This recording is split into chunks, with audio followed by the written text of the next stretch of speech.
Hechos 10, 24 al 48. El otro día entraron en Cesarea y Cornelio los estaba esperando, habiendo convocado a sus parientes y amigos más íntimos. Cuando Pedro entró, salió Cornelio a recibirle y postrándose a sus pies adoró. Mas Pedro le levantó diciéndole: levántate, pues yo soy mismo también hombre. Hablando con él, entró y halló a muchos que se habían reunido y les dijo: vosotros sabéis cuán abominable es para un varón judío juntarse o acercarse a un extranjero. Pero a mí me ha mostrado Dios que a ningún hombre llame común o inmundo, por lo cual, al ser llamado, vine sin replicar. Así que me pregunto, ¿por qué causa me habéis hecho venir? Entonces Cornelio dijo: hace 4 días que estaba a esta hora yo en ayuno, y a la hora novena, mientras oraba en mi casa, vi que se puso delante de mí un varón con vestido resplandeciente. Y dijo: Cornelio, tu oración ha sido oída y tus limosnas han sido recordadas delante de Dios. Envía pues a Jope y haz venir a Simón, el que tiene por sobrenombre Pedro, el cual mora en casa de Simón, un curtidor, junto al mar. Y cuando llegue, él te hablará. Así que luego envié por ti y tú has hecho bien en venir. Ahora pues, todos nosotros estamos aquí en la presencia de Dios para oír todo lo que Dios te ha mandado. Entonces Pedro, abriendo la boca, dijo: en verdad comprendo que Dios no hace acepción de personas, sino que en toda nación se agrada del que le teme y hace justicia. Dios envió mensaje a los hijos de Israel, anunciando el evangelio de la paz por medio de Jesucristo. Este es Señor de todos. Vosotros sabéis lo que se divulgó por toda Judea, comenzando desde Galilea y después del bautismo que predicó Juan, cómo Dios ungió con el Espíritu Santo y con poder a Jesús de Nazaret, y cómo éste anduvo haciendo bienes y sanando a todos los oprimidos por el diablo, porque Dios estaba con él. Y nosotros somos testigos de todas las cosas que Jesús hizo en la tierra de Judea y en Jerusalén, a quien mataron colgándole en un madero. A este levantó Dios al tercer día e hizo que se manifestase, no a todo el pueblo, sino a los testigos que Dios había ordenado de antemano a nosotros, que comimos y bebimos con él después que resucitó de los muertos. Y nos mandó que predicásemos al pueblo y testificásemos que él es el que Dios ha puesto por juez de vivos y muertos. De este dan testimonio todos los profetas, que todos los que creyeren en él recibirán perdón de pecados por su nombre.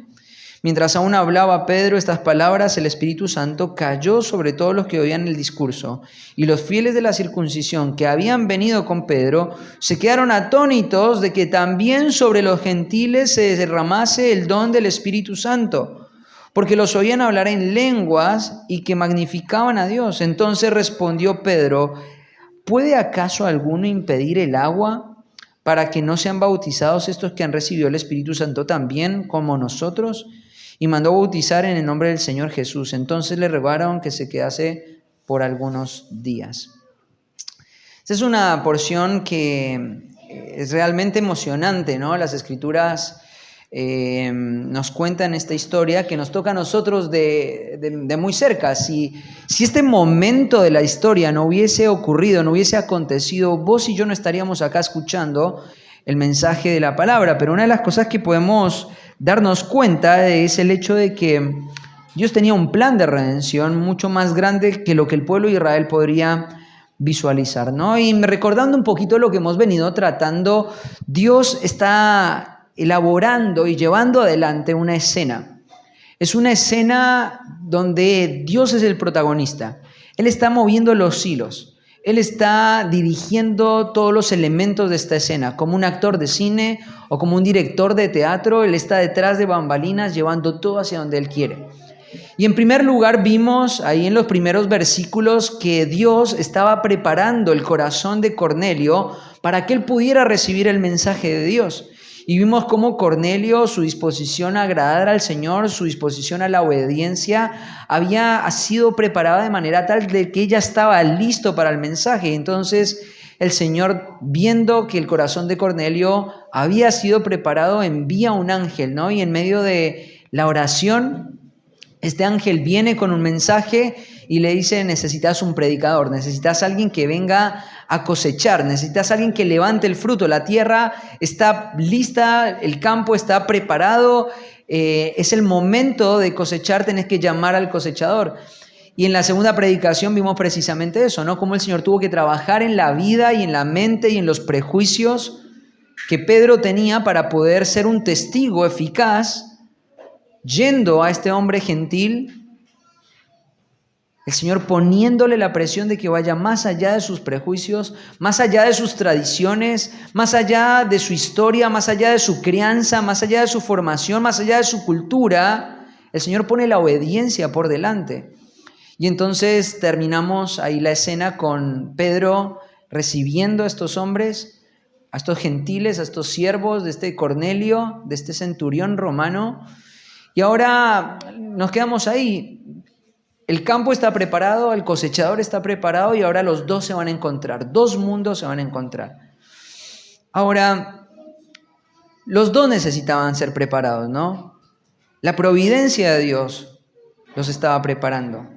Porque más allá de la preparación, el Señor tenía un plan sumamente importante y ese plan comprendía la verdad de que dos pueblos iban a estar conviviendo juntos, bajo un mismo plan redentivo, bajo una misma gracia salvadora. Ahora, una de las cosas que podemos ver en este pasaje es cómo Dios se deleita en dos cosas. Por un lado, Dios se deleita en salvar a pecadores. Es algo que a Dios le atrae. Es algo que Dios se deleita en hacer, ¿no? Como lo dije al principio, Dios está detrás de las escenas tratando de dirigir toda esta obra de teatro, pero claramente lo que el Señor quiere hacer es salvar a Cornelio y salvar a todos los que están en su casa, a sus parientes, a sus amigos, a sus siervos, a sus soldados, a toda la gente que Cornelio ha influenciado, mostrando claramente que Dios es un Dios que se deleita, que se goza en salvar a las personas. Pero hay otro punto muy importante. No solamente Dios se deleita en salvar a las personas, sino que Dios se deleita en preparar a hombres para que lleven su mensaje. Y vemos que Dios está haciendo esta doble labor. Se deleita en salvar, se deleita en preparar siervos. Y esto es algo que a mí también me emociona mucho. Si hay algo que disfruto mucho en la obra del ministerio pastoral es poder gastar tiempo con hombres, con familias, con matrimonios que quieren ser formados para servir al Señor más allá de su propio entorno, más allá de sus propias fuerzas, rindiéndose a los propósitos de Dios. No hay nada más emocionante que eso. Vertir y gastar tiempo en hombres que quieren decir: yo quiero ser un cosechador de almas. Como lo dijo Marcos el domingo pasado, yo quiero ser un pescador de hombres. Cuando un hombre quiere esto, el Señor se encarga de entrar en escena con estos hombres que tienen estos corazones dispuestos para darle todas las herramientas y preparar sus corazones de manera tal que no les falte nada para que puedan servir a la obra del reino. Y esto es algo sumamente emocionante. Dios se deleita en salvar, pero también se deleita en equipar a los ministros de su evangelio. Ahora, una de las cosas que vemos en este pasaje claramente es una estructura, ¿no? Esta imagen de un gentil deseando llegar al Señor, y ahí empieza toda esta escena, esta primera parte de la escena o esta primera parte de la trama con un gentil deseando. De pronto saltamos a la segunda escena, un hombre que no quiere predicar o que no quiere tener contacto con cosas que aparentemente él está llamando inmundas, y Dios tiene que irrumpir en este pensamiento, en este prejuicio, tiene que quebrar esa historia, tiene que formar el criterio de este hombre. Pero ahora estamos acá donde las dos cosas están listas y ahora estos dos mundos se van a encontrar. Y el Señor va a quitar todo tipo de obstáculo para que ningún estorbo se ponga o se oponga para el plan que el Señor ha preparado, ¿no? Entonces vamos a poner un título a la predicación de hoy, y es los frutos del amor del amor imparcial en la obra misionera. Frutos del amor imparcial en la obra misionera. Y vamos a ver qué fue lo que pasó, qué es lo que resulta cuando el campo está listo y el cosechador está listo. ¿Qué es lo que ocurre, ¿no? ¿Cuáles son los frutos? ¿Qué es lo que pasa cuando un hombre decide renunciar a todos sus prejuicios? ¿Qué es lo que pasa cuando un hombre decide renunciar a todas sus preferencias? Aun cuando este hombre podría decir, yo no quiero trabajar con este grupo de personas, el Señor le empuja y le obliga a ir en una dirección que él nunca se imaginó.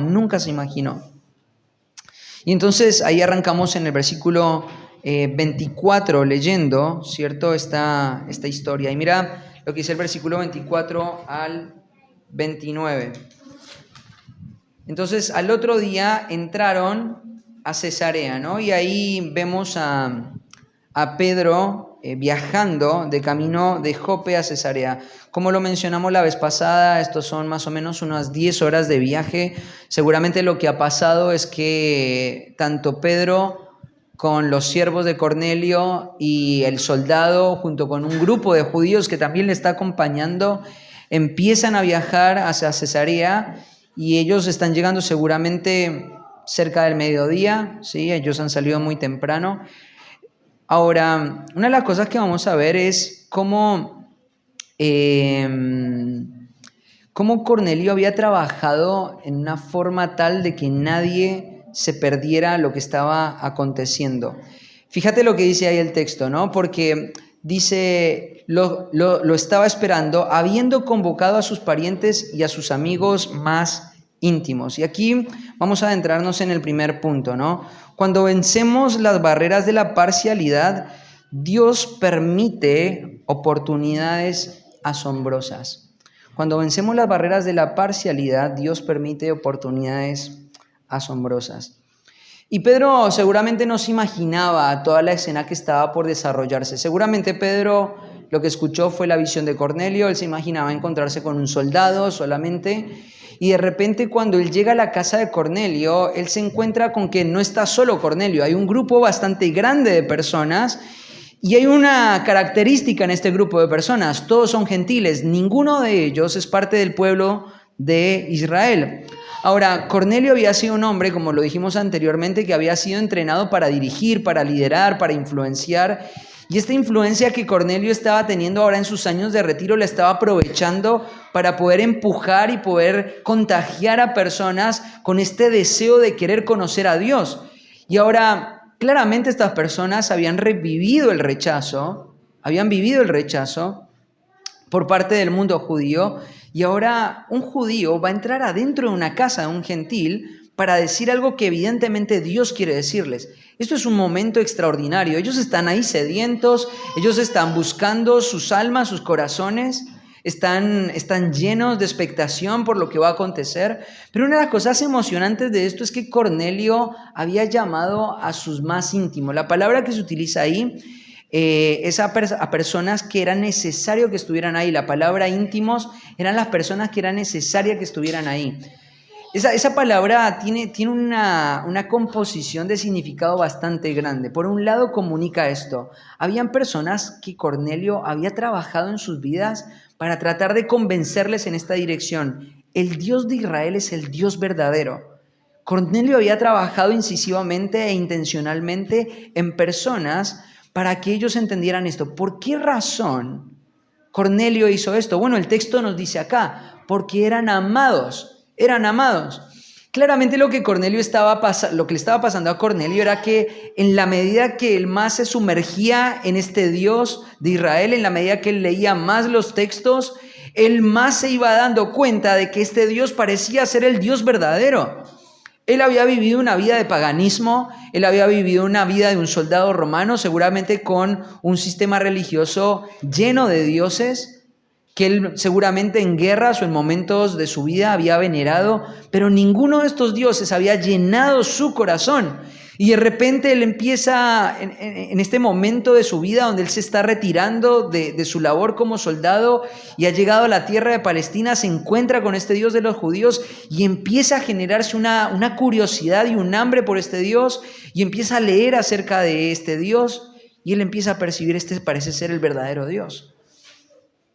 Y este entusiasmo que Cornelio tiene hacia Dios, que lo ha hecho un devoto, que lo ha hecho inclinarse hacia Dios, que lo ha hecho ahora favorecer y tratar de obedecer a este Dios desde su lado, desde sus fuerzas, tratando de acercarse a Él, se encuentra con una barrera.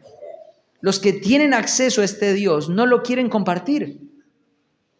Los que han conocido a este Dios verdaderamente, que son los judíos, no quieren compartir de ese Dios con Cornelio porque él es un gentil. Hay una barrera en el medio.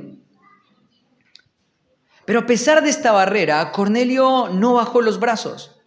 A pesar de que el pueblo de Israel era tan hostil con los gentiles y utilizaban palabras peyorativas para referirse a ellos, más aún sobre un soldado romano, Cornelio sigue insistiendo, el Dios de ellos es el Dios verdadero y yo quiero tener acceso a Él. Y él está orando por eso. Yo quiero tener acceso a ese Dios que hoy no puedo tener acceso. Y él empieza a orar. Él empieza a orar. Ahora, hay un concepto acá que vemos en todo el libro en todo el capítulo 10, y es el hecho de poder distinguir cuando una persona se encuentra cerca de Cristo,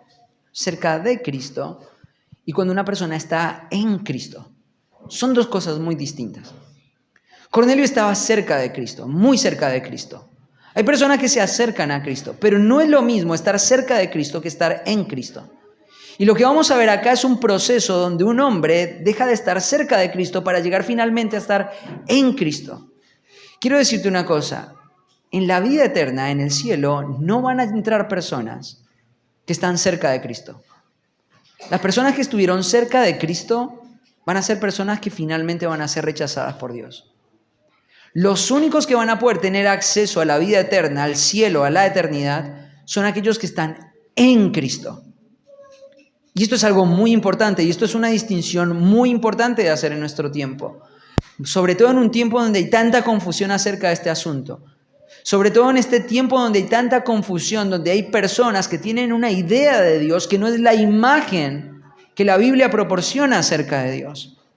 Pero acá tenemos un hombre cerca de Cristo. Tenemos un hombre que está cerca de la salvación, aún no ha llegado a la salvación, pero está cerca de la salvación. Y en la medida que él se acerca al Señor, él está tratando de amar personas. Y él está tratando de contagiar personas. ¿Por qué? Porque las ama, ¿no? Ahí la palabra que se utiliza son parientes o personas necesarias que le eran amadas, ¿no? Una señal del verdadero amor es una persona que está dispuesta a dar la verdad a otra persona. Una persona que verdaderamente ama es una persona que está comprometido en primer lugar con la verdad, ¿no? La Biblia insiste mucho este concepto de hablar la verdad en amor, ¿no? Ahora, es triste cuando personas piensan que aman y tratan de preservar a la persona de un mensaje incómodo, ¿no? Ahora, muchas personas me han dicho, yo quiero invitar a personas a la iglesia, pero tengo miedo que el mensaje que le van a dar ahí en la iglesia sea muy confrontativo y no quiera venir nunca más. Quiero decirte una cosa, la manifestación más clara de que amás a esa persona que estás invitando a la iglesia es exponerle a la verdad de Dios. Es exponerle a la verdad de Dios. Si vos amás a alguien, esa persona necesita escuchar todas las verdades que las Escrituras tienen para decirle a esa persona. No puedes amar preservando a la persona. Y esto es un problema que vemos grandemente en nuestro tiempo, como personas dicen amar a otras personas y tratan de que el mensaje de Dios o la verdad de Dios sea bajada en su estándar para que la gente la reciba más. Pero quiero decirte una cosa. Una persona que verdaderamente ama, lo que está haciendo, lo que va a hacer, es estar totalmente dispuesta a entregar totalmente el mensaje de la verdad, aun si esto va a producir una herida en el corazón o en el entendimiento de las personas. Entonces la razón por la que Cornelio está tratando de convocar a las personas acá en su casa es porque él las ama. Es porque él ama a estas personas. Y entonces él está moviendo todos los hilos, él está tratando y está contando su historia. Miren, estaba orando en tal momento, en tal circunstancia, y de repente un ángel me apareció y me dijo, tenés que llamar a este hombre. Y seguramente este hombre va a venir en nombre de Dios y nos va a decir todo lo que nosotros necesitamos escuchar, para por fin poder estar en Cristo y dejar de estar cerca de Él. Por fin el Señor va a mandar a alguien que nos va a permitir poder satisfacer esta sed de justicia desesperante que hay en nuestros propios corazones. Esta sed, este vacío que hay en el alma, finalmente va a ser saciada por el Señor. Tengo la esperanza de que Dios ha escuchado mi oración. Quiero tener acceso a este Dios. Y entonces este hombre fue hablando esta verdad, fue hablando esta experiencia, fue hablando acerca de la dirección que Dios estaba mostrando y trató de contagiar a todos los que ponía, a sus parientes, sus allegados, sus soldados, sus siervos, sus amigos más cercanos. ¿Por qué? Porque él los amaba. Ahora, hay una pregunta que tenemos que hacer. ¿Qué hubiese pasado si Pedro hubiese permanecido en esa actitud renuente y desobediente de querer permanecer en su lugar trabajando solamente con judíos? ¿Sabes qué hubiese pasado si hubiese perdido esta gran oportunidad ministerial? Si hubiese perdido la oportunidad de ver no solamente a un hombre preparado para escuchar el mensaje del Evangelio, sino un grupo de personas que estaban contagiadas con la misma característica. Cuando los veo, pienso en todas las personas que están alrededor de ustedes. Familiares, hijos, padres, tíos, compañeros de trabajo, de universidad, de escuela. Y sé que muchos de ustedes batallan en el corazón con el hecho de poder batallar en contra de ese prejuicio que los lleva a preservarse y a no abrir sus bocas. Que muchas veces piensan, si predico el Evangelio de una manera bíblica va a ser muy confrontativo. Si predico el Evangelio de la manera de Cristo, va a exponer el pecado a las personas. Si predico a la manera que la Biblia me lo pide, seguramente las personas van a empezar a rechazarme. Te digo una cosa, los prejuicios lo único que van a hacer es restringirte de oportunidades como esta. Si Pedro no hubiese obedecido al Señor en este punto, él se hubiese perdido el privilegio de ver a todo este grupo de personas listas y preparadas para escuchar lo que él tenía para decir. Pero cuando una persona vence los prejuicios de la parcialidad, el Señor abre oportunidades asombrosas. Y Pedro está acá frente a una oportunidad asombrosa. Versículo 25, mira lo que dice. Entonces aconteció que al entrar Pedro se encontró cara a cara con Cornelio y cayendo a los pies le adoró, ¿no? Esta es una escena maravillosa, el encuentro de estos dos hombres, ¿no?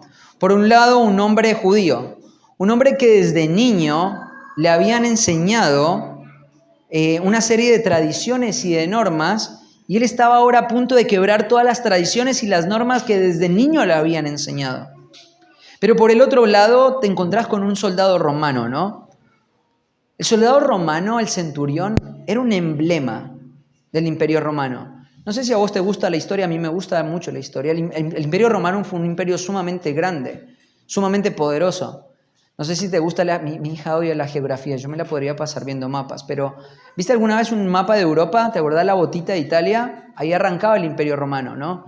Y se fue desplegando hasta llegar a Grecia y después se fue extendiendo hasta llegar a la tierra de Turquía, Siria, Palestina, Jerusalén, Israel.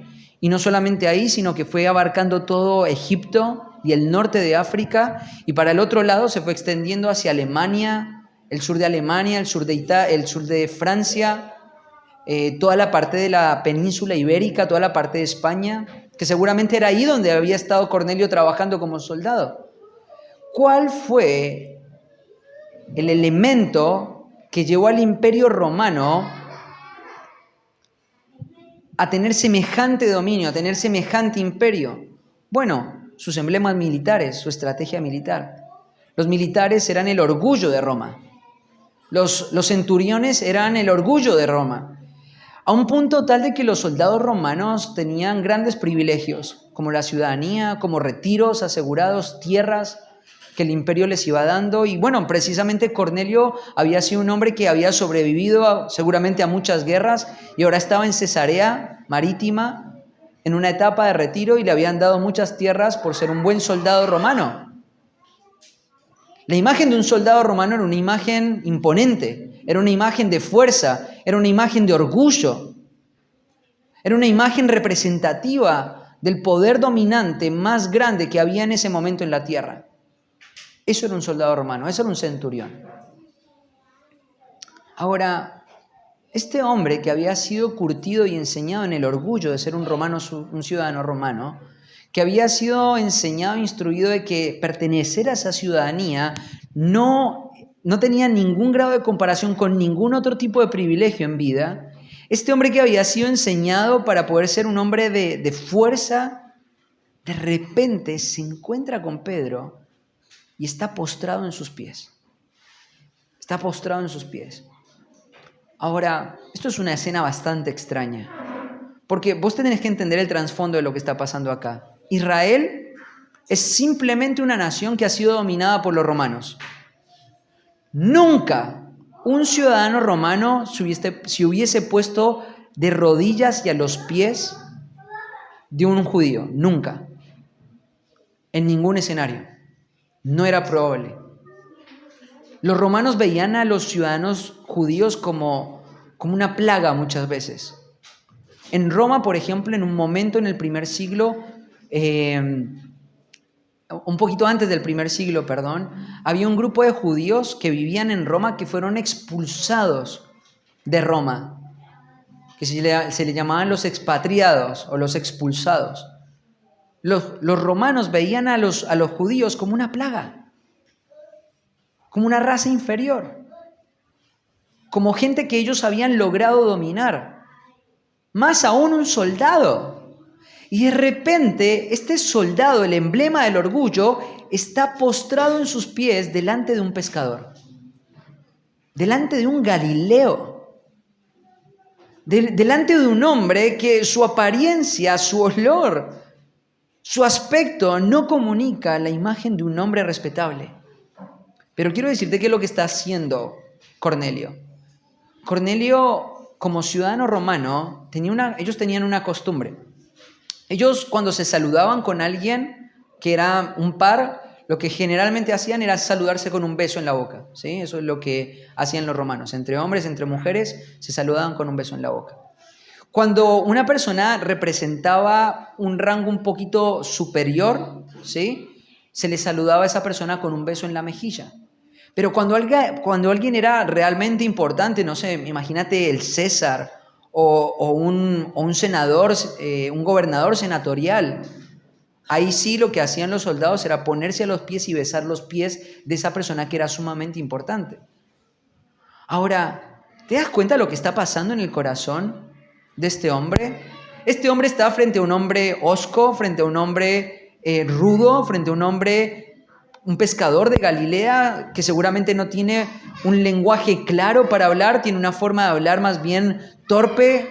Ya antes se le ha dicho a Pedro que es un hombre del vulgo, y de repente este soldado del gran imperio está a los pies saludando a Pedro como si fuera una persona de un gran honor. ¿Qué es lo que está pasando acá? Claramente, del otro lado tenés a alguien completamente distinto. Tenés un hombre judío que en su mente postrarse a los pies de un hombre era una blasfemia total, ¿no? Me encanta la actitud que tienen los ministros del Nuevo Testamento, ¿no? Porque cada vez que ellos se encontraban frente a la reverencia o frente a la admiración de las personas, Los ministros del Evangelio rechazaban este tipo de cosas. Claramente él como judío sabía que la ley decía que un hombre no debía inclinarse ante ninguna otra cosa más que a Dios. Y esto era algo totalmente inaceptable. Ahora, esto es algo triste, ¿no? Porque en nuestro tiempo los supuestos siervos de Dios, cuando las personas les están mostrando reverencia, ellos parecen que la reciben y la abrazan. Y la desean y la codician y la promueven, ¿no? Y hay muchas iglesias donde los pastores o los líderes de la iglesia parecen ser personas inalcanzables. Pero fíjate lo que está pasando acá. Este hombre lo está reverenciando a Pedro y Pedro que dice, levántate porque yo soy igual que vos. Fíjate otro texto interesante. Hechos capítulo 16, versículo 16 al 18. Hechos 16, 16 al 18. Aquí estamos frente a una escena donde había una mujer que estaba gritando y dando grandes voces de que estos hombres que estaban ahí, que eran Pablo, Silas, Timoteo, habían venido en nombre de Dios. Mira lo que dice ahí el capítulo 16 de Hechos, versículo 16 al 18. Aconteció que mientras íbamos a la oración nos salió al encuentro una muchacha que tenía espíritu de adivinación, la cual daba gran ganancia a sus amos adivinando. Esta, siguiendo a Pablo y a nosotros, daba voces diciendo, estos hombres son siervos del Dios Altísimo, quienes os comunican el camino de la salvación. Y esto hacía por muchos días. ¿Sabes qué es lo que está pasando acá? Esta mujer está adulando a Pablo. Esta mujer está adulando a todo el equipo misionero que llegó a Filipos. Está adulando, está exaltando, está diciendo, ay, miren los siervos, miren la gente que viene en nombre del Dios Altísimo, tienen que escucharlos a ellos. Era una persona que estaba, lo que diríamos hoy, siendo salamera con estos hombres, ¿no? Pero mira el corazón de Pablo acá, mira el corazón de Pablo. Mas desagradando a Pablo.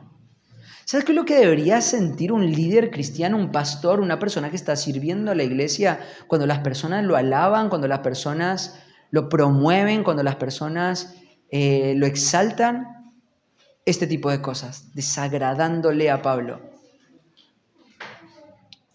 Es inaceptable que un líder o un pastor tenga hambre por el reconocimiento de las personas, por la alabanza de las personas. Pedro no lo permitió, Pablo no lo permitió. Fíjate lo que ocurrió, por ejemplo, en Hechos 14, 11 al 15. Ahí también están, creo que es en Listra o en Iconio, no recuerdo bien el contexto de este pasaje, pero están ahí en la zona de Galacia y mira lo que dice el versículo 11. Entonces la gente, visto lo que Pablo había hecho, alzó la voz diciendo en lengua licaónica, dioses bajo la semejanza de hombres han descendido a nosotros. Y a Bernabé llamaban Júpiter y a Pablo Mercurio, porque este era el que llevaba la palabra. Y el sacerdote de Júpiter, cuyo templo estaba frente a la ciudad, trajo toros y guirnaldas delante de las puertas y juntamente con la muchedumbre querían ofrecer sacrificios. ¿Qué es lo que estaba pasando?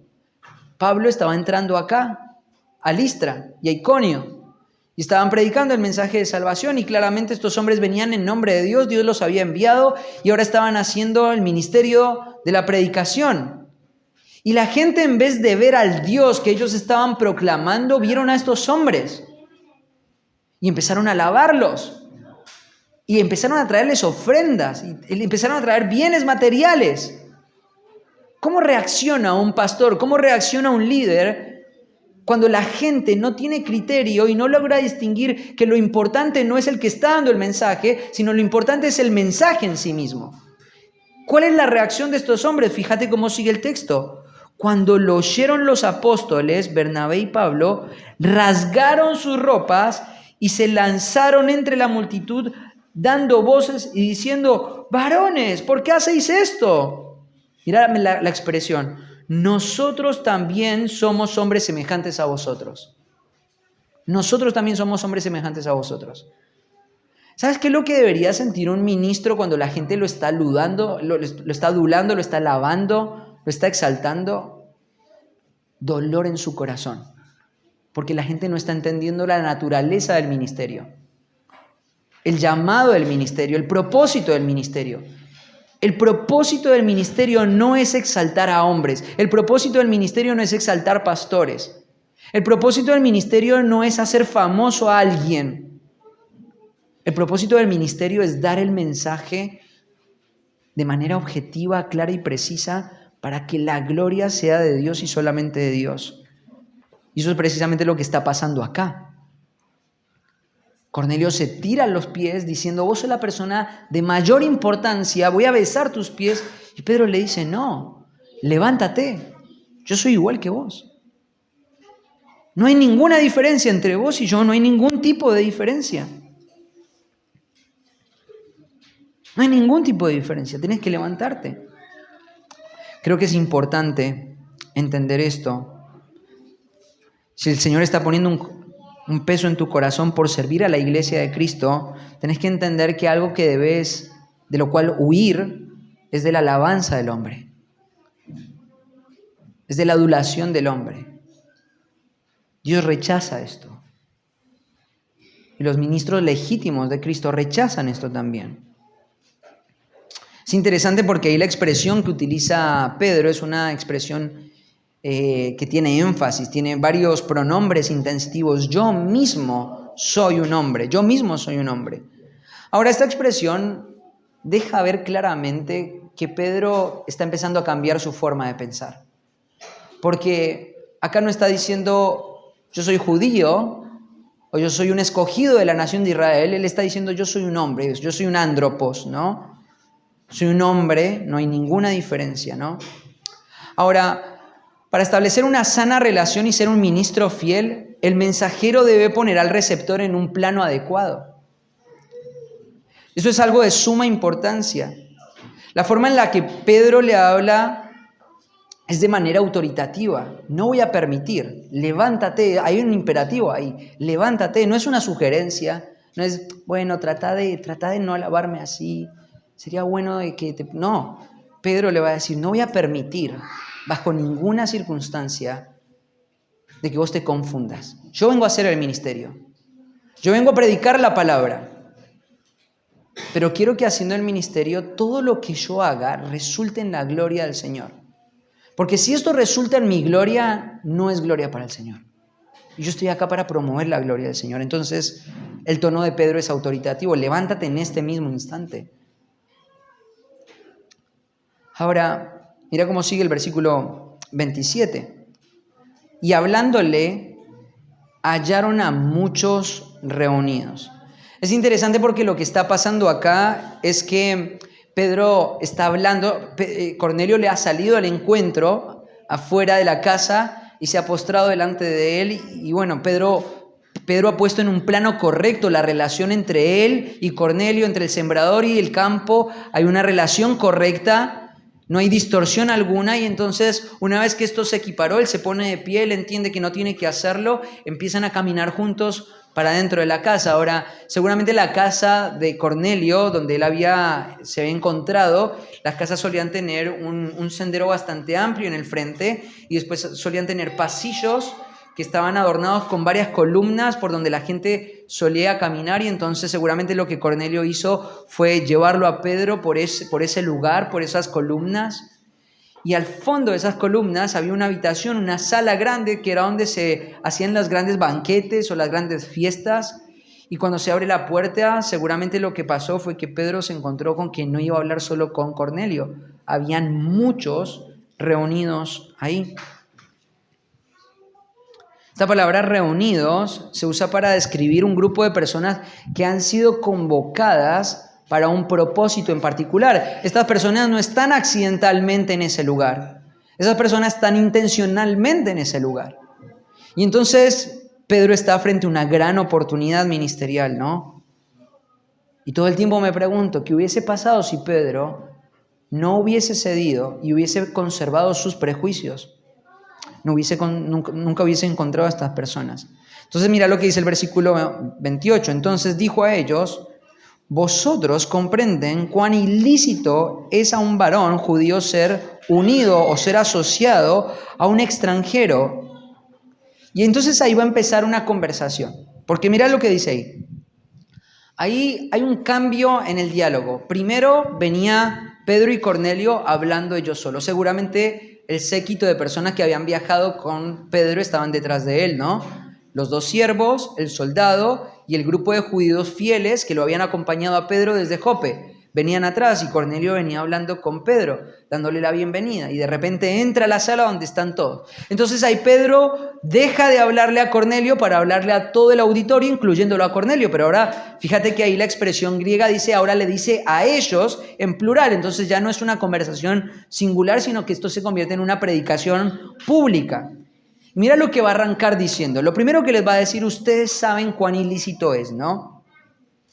Hay un texto judío que se llama la Mishá, ¿sí? La Mishá. Este es un libro que se escribió después del posexilio, más o menos unos 400 años antes de Cristo, se escribió este libro. Y en este libro había una serie de tradiciones rabínicas que se habían escrito que eran extrabíblicas. La Mishá, por ejemplo, enseñaba que un gentil podía entrar a una sinagoga, por ejemplo, no podía participar, pero podía entrar a una sinagoga, a ciertos lugares de la sinagoga, o en alguna medida podía pisar un terreno que le pertenecía a un judío, pero un judío nunca podía entrar a la casa de un gentil. Nunca podía hacerlo. Esto era visto como una gran afrenta.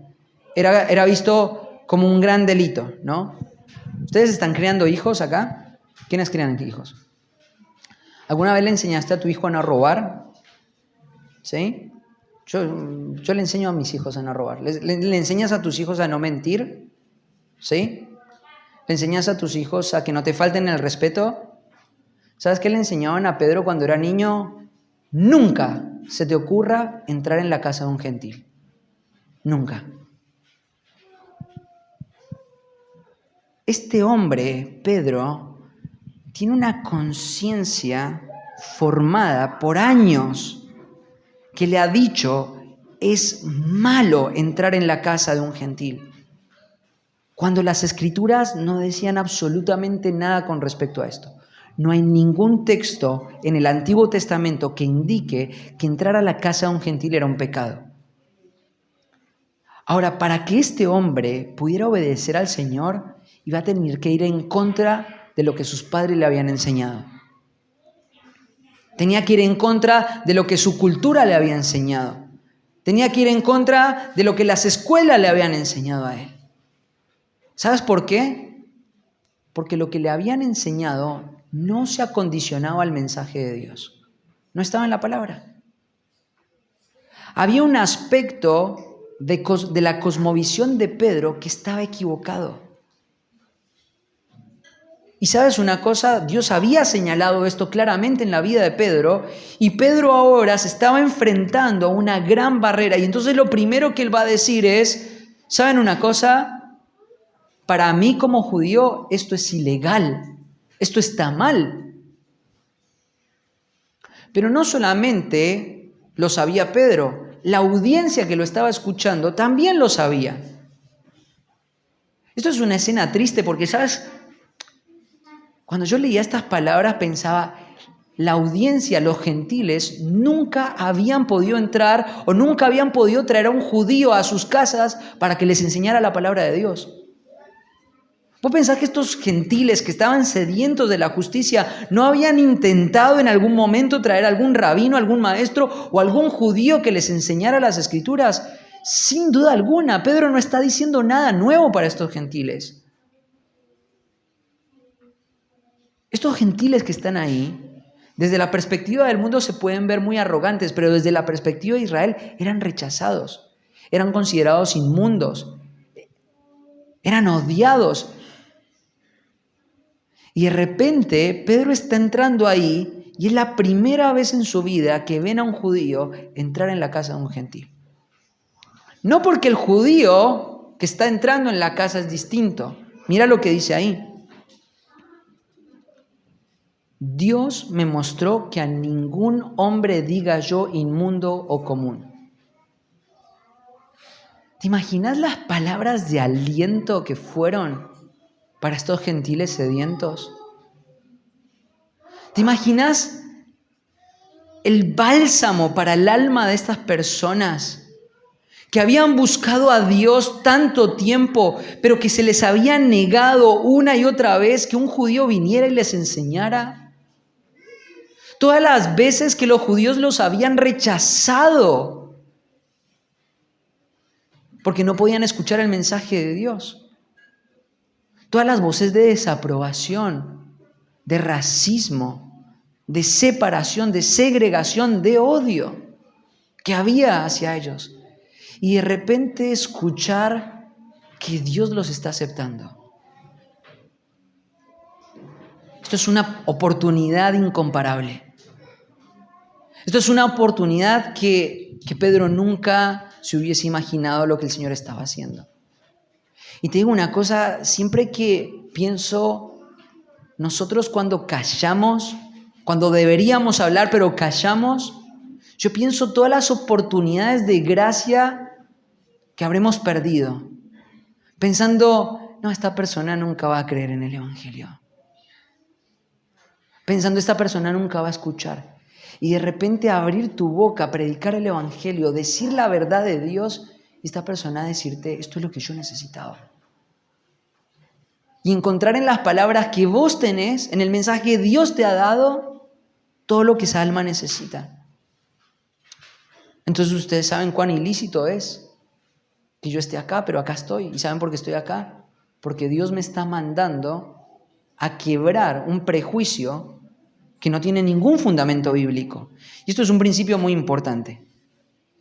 Si hay algún tipo de estructura mental que vos estás guardando en tu mente, vos estás sosteniendo, pero esto no está siendo confrontado ni afirmado por las Escrituras, vos tenés que estar dispuesto a cambiar tu mente. Vos tenés que estar dispuesto a cambiar tu prejuicio. Porque el lugar más seguro para un creyente es la palabra de Dios. El lugar más seguro para un creyente son estas palabras, la Escritura. Entonces, Dios permite oportunidades asombrosas. Dios permite oportunidades asombrosas. Es ilícito entrar en la casa de un gentil, es ilícito asociarme con los gentiles. Ahora, mira lo que hace Pedro en el versículo 29. Por lo tanto, vine siendo llamado sin que pregunte palabra. Vine sin que pregunte palabra. Me encanta porque la obra del Señor en el corazón de Pedro estaba siendo efectiva, ¿no?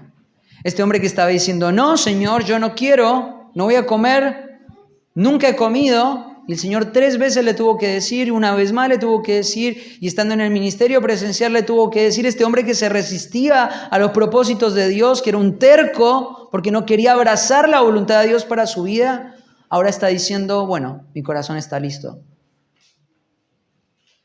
Ahora estoy dispuesto a la obediencia. Ahora estoy dispuesto y necesito renunciar a mis preferencias.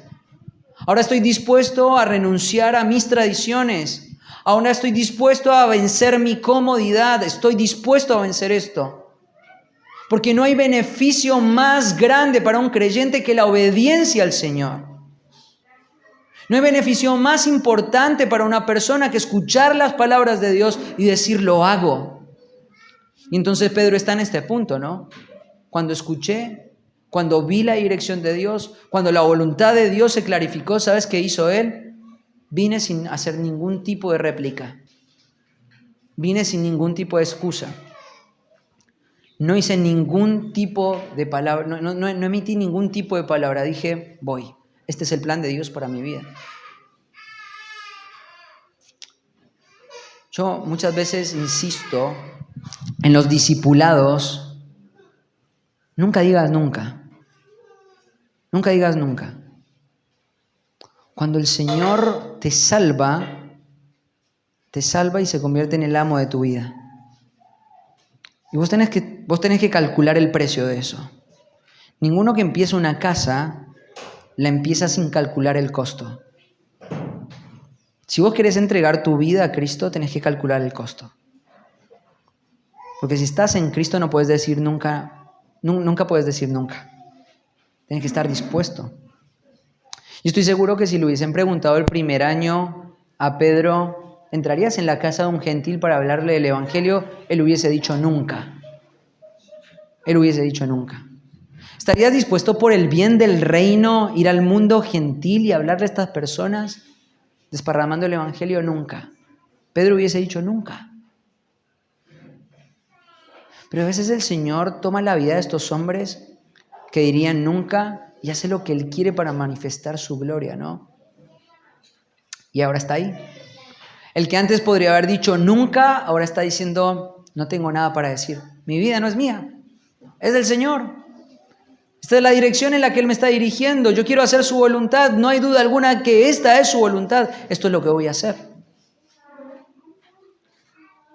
Pero no solamente estuvo dispuesto a la obediencia, sino también estuvo dispuesto al servicio. Mira la pregunta que Él hace ahí. ¿Por qué me llamaste a mí?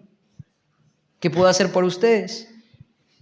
Y ahí la imagen de Pedro es evidente, ¿no? Ahora, yo soy un siervo, yo soy un esclavo.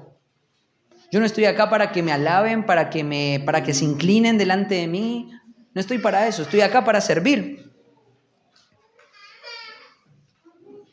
Entonces, me encanta la palabra que utiliza ahí, indiscutiblemente. Quizás no se ve en el texto, en el castellano, pero hay una palabra ahí en el griego que dice indiscutiblemente. Indiscutiblemente vino, ¿no? Él está dispuesto al servicio.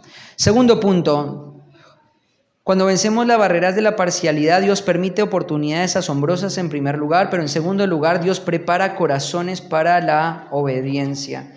Y ahí empieza todo el relato de lo que Cornelio estaba experimentando y viviendo. Ya Pedro lo había escuchado, ¿no? Porque lo que ocurrió fue que cuando Pedro estaba en Jope, en la casa del curtidor, los que fueron enviados le contaron por qué habían sido enviados. Entonces esta historia ya la conocía. Pero mira lo que va a hacer Cornelio. La historia de Cornelio no va a ser una historia que él escuchó de otros, va a escucharla de la misma boca de Cornelio. Entonces Cornelio empieza a declarar, hace 4 días, en la hora novena, estando orando en la casa mía, un varón estaba delante de mí con vestidos resplandecientes. Y empieza a narrar toda esta escena, ¿no? Pero fíjate una cosa, acá nos da un dato, Cornelio, que es sumamente importante. 4 días. 4 días entre que recibe la visión, explica la visión, al día siguiente envía a las personas, viajan, llegan, se encuentran con Pedro, son hospedados y salen al otro día. 4 días. 4 días aguardando, 4 días esperando que esto traiga una solución definitiva. Pedro no desconocía lo que había acontecido ni tampoco lo que había movilizado a Cornelio a buscarle. Los siervos y los soldados que le habían enviado le habían declarado lo que Cornelio había vivido. Pero ahora está declarando con su propia boca lo que había ocurrido. La visión es reafirmada por su testigo. Ya no son palabras de los enviados, son palabras del mismo Cornelio. Entre la visión y la llegada de Pedro pasó todo este periodo de tiempo que lo único que generó en Cornelio fue más sed de justicia. Pero mira lo que dice ahí. Me encanta porque la forma en la que Cornelio, acá hay una variante en la forma en la que Cornelio está viviendo las cosas. Porque cuando él empieza en el versículo 31 a declarar qué fue lo que el ángel le dijo, fíjate que el nombre Cornelio está en el caso vocativo y entonces ahí tenemos que poner una exclamación, ¿no? ¡Cornelio! Y entonces esto fue lo que Cornelio nos da. Acá nos da un elemento más, parece un elemento menor, pero es gramatical y es muy importante. Porque lo que él está diciendo es que cuando el ángel se le apareció, el ángel no se le apareció como en una voz sigilosa, en un mensaje tranquilo. Fue un mensaje de alegría, fue un mensaje de gozo. Acá el ángel estaba rebosando por el mensaje que tenía que traer y acá nos muestra un aspecto del mensajero que Dios había mandado. Los ángeles están viniendo a mostrar un aspecto nuevo de la gracia de Dios. ¿Sabes una cosa? Dios es un Dios de gracia. Y Él no necesita ni de vos ni de mí para ser un Dios de gracia. No lo necesita. Pero hay una cosa que es real, hay una verdad teológica que es muy importante. Cuando los ángeles fueron creados, ellos pasaron por un momento de tentación, igual que la humanidad, igual que Cristo. Y cuando ese momento de tentación vino a los ángeles que desobedecieron no tuvieron la oportunidad de la gracia. Ellos fueron directamente destituidos de la gloria de Dios. O sea que los ángeles no experimentaron ni experimentarán nunca la gracia transformadora de Dios, nunca. Por eso Satanás está condenado. Él no es objeto de la gracia de Dios, nunca lo va a ser. Ahora, el hombre es creado, el hombre es tentado, el hombre desobedece en la tentación, pero de repente, en vez de destituirlos por completo de una relación con Dios, Dios le da una promesa a Eva diciéndole que un hijo de ella iba a revertir la maldición del pecado. Y a partir de ese momento, los ángeles del cielo empiezan a ver algo que nunca habían visto en la misma raza de los ángeles, que era la gracia. Y sabes que estos ángeles que sirven a Dios continuamente ahora son enviados a manifestar la gracia en múltiples formas, en toda la historia de la redención. Y acá hay una aparición de un ángel. Y entonces este ángel viene sumamente alegre y gritando el nombre de Cornelio en este vocativo exclamativo para decir: la gloria de la gracia de Dios se va a manifestar una vez más. Cornelio, emoción, tu oración fue escuchada. Tu disposición a obedecer está siendo vista por Dios. Tu corazón preparado está siendo acepto delante de Dios. Y entonces Pedro se está encontrando con una escena sumamente desafiante, porque ¿qué va a pasar? ¿Qué va a ocurrir? ¿Qué va a acontecer con estas personas que tienen un corazón como las personas que ya hemos ministrado en Jerusalén, que ya hemos ministrado en Judea, que ya hemos ministrado en Samaria? Ahora estos gentiles parecen también tener un corazón preparado. Y entonces, ahí en el versículo 32 nos cuenta que Cornelio llega en el punto de la narrativa que lo lleva al encuentro con Pedro. Y entonces Pedro corrobora que esto viene de parte de Dios. No es Juan, no es Mateo, no es ninguna otra persona, es el judío más judío de los 12. Es el judío más judío de los 12, es este judío prejuicioso que Dios ha señalado para que cumpla su voluntad. Además, tenés que entender una cosa. Pedro había recibido la promesa, por un lado, de que le iba a abrir las llaves del reino. Él era la persona indicada. Dios le había dado una labor específica para cumplir. Pero además de eso, el Señor le había dicho y le había anticipado a Pedro que él se iba a convertir en un testigo de Cristo en Jerusalén, en Judea, en Samaria y en el resto de la tierra. ¿Quién va a ser ese testigo? Va a ser Pedro. No hay chance alguna. No hay otra persona. Quiero decirte una cosa que creo que es muy importante. Hay muchas veces donde el Señor te lleva a un punto donde te deja sin opción. Y cuando Dios hace esto, muestra su gracia. Una de las cosas que yo suelo repetir mucho en el aconsejamiento y en el discipulado, y que me suelo repetir a mí mucho, es: no tengo opción. No tengo opciones. Una de las cosas que destroza la vida espiritual de los cristianos, la erosiona, la hace inefectiva, es pensar de que tengo opciones. Cuando pienso en la obediencia es pensar de que tengo opciones. Pero cuando Pedro estaba escuchando la voz de Cornelio, él se dio cuenta: no hay otro. No es que podía venir un cristiano que haga esta labor. No había una persona, ¿no?, en el aire. Era Pedro. No había alternativa alguna. Tienes que ser vos. Y entonces, ¿qué es lo que va a hacer Cornelio con esto? Mira lo que dice el versículo 33. Por lo tanto, inmediatamente envié por ti. Inmediatamente envié por ti. ¿Sabes una cosa? Esta es una hermosa imagen. Esta es una hermosa imagen, que es la imagen por la cual yo oro que esta iglesia esté compuesta. Yo oro para que esta iglesia esté totalmente compuesta por personas como Cornelio.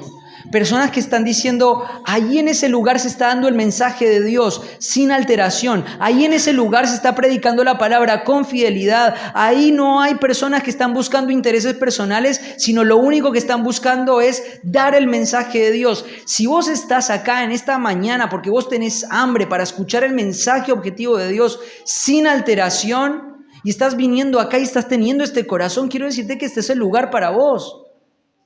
Esto es lo que estaba buscando Cornelio. Cuando Cornelio dijo: si ahí está la voluntad de Dios, si ahí está el mensaje de Dios, ¿sabes qué? No lo voy a postergar. Ahora, si hay personas que consideran que hay algo más importante que lo que Dios tiene para decirles, y quieren postergarlo y quieren esperar una mejor temporada para su vida, quiero decirte que no es el lugar para estar. La iglesia tiene que estar compuesta por personas que tienen hambre y sed de justicia, tienen hambre por las Escrituras, quieren ponerse delante de Dios para que la predicación de la palabra exponga el corazón, diga qué es lo que está mal y la voluntad de Dios se haga clara para poder seguirla, porque es agradable, porque es perfecta.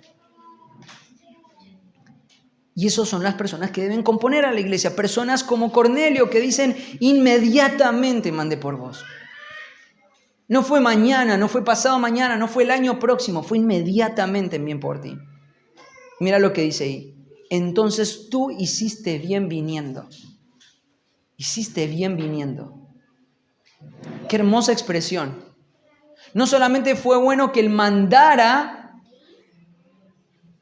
por Pedro, mostrando las marcas de un corazón que está preparado para obedecer en fe el evangelio, sino que ahora está exultante y emocionado por lo que Dios tiene para decirle. ¿Sabes? Esto es algo que a mí le pido al Señor no apague en mi alma. Y es la capacidad de asombro que hay cuando estudio las Escrituras. Te digo que es muy triste. Yo lo veo muchas veces en el contexto de nuestra iglesia. Cuando personas vienen a nuestra iglesia y dicen, por fin encuentro una iglesia bíblica. Por fin encuentro un lugar donde hombres se están parando a dar el mensaje de Dios. Están usando las Escrituras para dar el mensaje. Pero con el tiempo vos vas viendo cómo eso se va apagando. Cómo con el tiempo eso va perdiendo fuerza. Cómo con el tiempo esa palabra que antes era atractiva empieza a dejar de ser atractiva. Y entonces ya no es tan bueno venir a la iglesia. Ya no es tan emocionante como antes era venir a la iglesia. Y ahora me acostumbré al mensaje de Dios. Y ahora mi corazón está en un proceso de endurecimiento, de tibieza, de frialdad. Pero Cornelio está diciendo, hiciste bien. Llevo años orando por esto. Llevo años orando por esto. Ayunos, fidelidad en la oración, oración tras oración. ¿Para qué? Para escuchar lo que el Señor te ha ordenado a ti. Ahora, fíjate que una cosa, en la visión, Dios no le dio nada particular a Pedro. No le dio nada particular a Pedro, no tenía un mensaje específico. No es como ahora esos predicadores que dicen, tengo una palabra de Dios para ti. No tenía un mensaje específico. Dios no le dio ningún mensaje específico. Pero Cornelio esperaba un mensaje específico. ¿Qué dice el Señor para mí? ¿Cierto?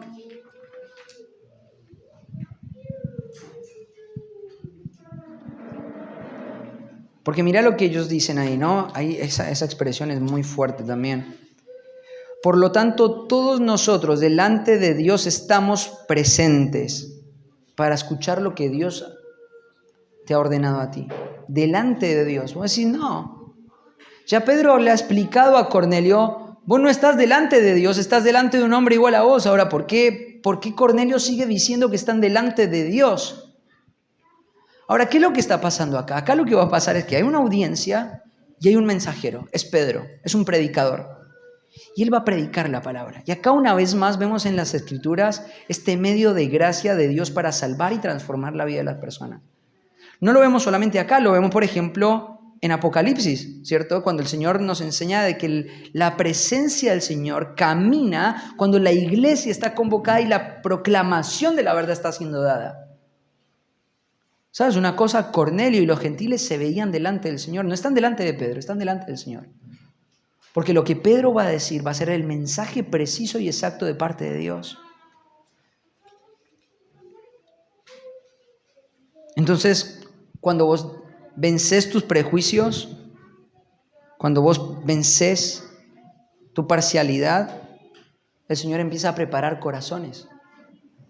Yo creo que muchas veces el Señor no trae personas nuevas o no te da la oportunidad de ver el fruto de salvación en persona porque tu corazón quizás no está preparado, porque el cosechador no está listo. Quizás el campo está listo, pero el corazón no está listo. Tenemos que ver cómo el Señor nos prepara. Tenemos que terminar acá. Tengo más material para dar, pero vamos a continuar la semana que viene. Quizás algunos principios o implicaciones del texto. Número 1, el vencer los prejuicios que nos impiden compartir el mensaje de Dios nos permitirá ver que Dios está haciendo una obra que nosotros no podemos explicar. Las oportunidades son factibles para un cristiano que obedece y se rinde a los propósitos de Dios. Solo para un cristiano que se rinde. Segundo, debemos ser conscientes de que guiar a alguien a Cristo puede ser la mejor inversión en vida que una persona puede llegar a hacer. No dimensionamos muchas veces el alcance de nuestra fidelidad ni el impacto que esto va a tener en nuestra eternidad. Yo creo que cuando Pedro entró a esa casa no se imaginaba la multitud de gentiles que estaba ahí. Yo creo que cuando Pedro entró ahí y venció su prejuicio, el prejuicio que le habían formado desde chicos, nunca se imaginó lo que iba a acontecer más adelante. Tercera implicación y última, no es posible dejar de ver la providencia de Dios cuando un alma llega a la salvación. No es posible. Es un milagro que las personas no pueden explicar. No había probabilidad de que un hombre como Cornelio estuviera tan preparado para la salvación sin la buena mano de Dios obrando. Pero dicha manifestación requería de un ministro fiel que estuviera dispuesto a ir. Hay muchas personas que hacen conflicto con la soberanía de Dios y en pensar qué es o cuál es mi lugar en todo esto si Dios está dirigiendo la historia de la humanidad. Pero quiero decirte una cosa, Dios te hace responsable. Quiero decirte una cosa, la palabra de Dios te estimula a crecer en obediencia. Y te obliga y te invita a obedecer en fe. A que no calles, a que hables. Y que hablando no te pierdas las oportunidades asombrosas que el Señor está preparando. A que hablando puedas darte cuenta de que el Señor sigue salvando personas. A que hablando recuerdes de que Dios se deleita en salvar a pecadores, pero Él también se deleita en preparar ministros para su reino. Dios es un Dios que nos alienta continuamente, ¿no? Y que nos provee todo lo que necesitamos. Vamos a terminar acá orando al Señor. Padre del cielo, te amo.